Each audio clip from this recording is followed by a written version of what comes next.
أسعد الله أوقاتكم أينما كنتم. السلام عليكم ورحمة الله تعالى وبركاته. أوعك تفتكر إنه النعمة بس في القروش الكثيرة ولا في الجاه والسلطان. في نعمة تانية يمكن تكون أغلى من ده كله، نعمة ما بيعرفها إلا الزول اللي عايشها بصدق. دي نعمة إنه ربنا يبعد عنك طبع الفضول.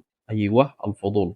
الفضول اللي بيخليك مهووس بحياة الناس وبتفتش ورا تفاصيل عيشتهم وبتجري ورا القيل والغال زي المجنون.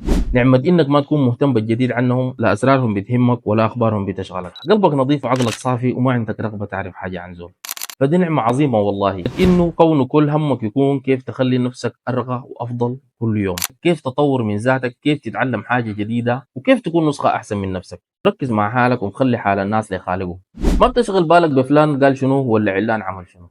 حياتك ماشية في دربها مليانة سلام داخلي وراحة بال.